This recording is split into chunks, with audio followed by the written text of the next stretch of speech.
대한항공이 코로나19가 창궐한 작년부터 지금까지 매출이 줄지 않고 오히려 늘어난 기현상을 보인 건 기막힌 전략 때문이라는 건 다들 알고 계시죠?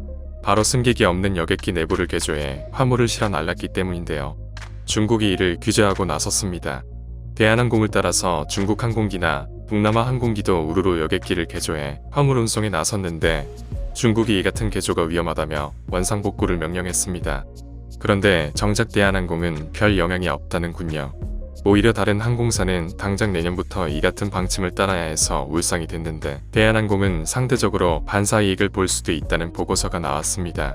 NH투자증권 정현승 연구원에 따르면 대한항공은 여객기 16대를 개조해 화물 운송에 활용하고 있지만 화물기를 충분히 보유하고 있는 만큼 노선 조정을 통해 대응이 가능하다고 합니다.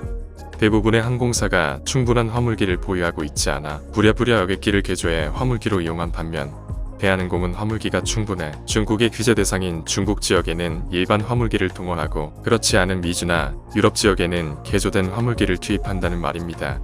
이 같은 사실은 10일 영국 물류 전문 매체 더 로드스타가 보도했는데요. 중국 민간항공국이 새해부터 항공기 객실을 이용해 화물을 운송하는 것을 더 이상 허용하지 않을 예정이라고 발표했고 따라서 이미 개조했거나 공사를 진행 중인 항공기는 원래 구성으로 복원해야 한다고 합니다.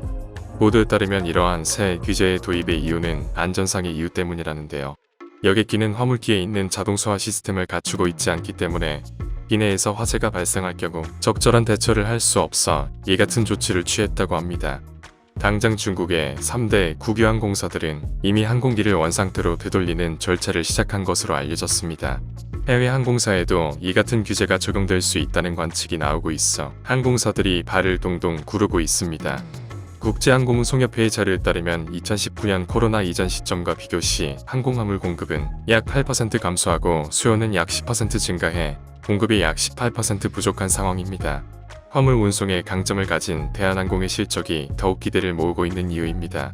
대한항공은 지난해 보잉 B777 기종 여객기 10대를 화물기로 개조했고 화물을 실을 수 있는 장비를 설치한 반개조 화물기 2대를 추가로 개조하는 등 총 35대의 화물기를 운항하고 있습니다. 대한항공은 이 같은 발빠른 대응으로 작년부터 지속적인 매출 증가를 가져왔는데요. 올해 3분기에도 별도 기준 영업이익 4,686억 원, 매출액 2조 2,270억 원을 기록했습니다. 특히 영업이익은 5년 만에 4천억 원대에 진입했고 매출액은 44% 늘었습니다. 화물 사업의 매출은 1조 6,503억 원을 기록하며 역대 최대 실적을 기록했습니다. 14일 글로벌 항공화물 운임지수는 5,254포인트로 역대 최고치를 기록했습니다. 세부 지수인 상하이 공항발 운임지수는 12,068포인트로 역시 역대 최고치입니다. 4분기 들어서 중국 노선 중심으로 운임 상승폭이 확대되고 있습니다. 정 연구원은 오미크론 변이 등 코로나 확진자가 재차 증가하며 여객기 운항 차질이 장기화되고 글로벌 항만 적체 해소 속도도 느려지고 있다고 말했습니다. 이어 일부 해외 항공사 및 국내 저비용 항공사 등은 일부 화물 수송 능력이 제한될 전망인데 이번 조치로 글로벌 항공 화물 수송 능력이 재차 감소할 것이라며 항공 화물 사이클이 장기화되면서 대한항공은 실적 및 재무 구조가 추가적으로 개선될 여지가 있다고 분석했습니다. 이상 업데이트부였습니다.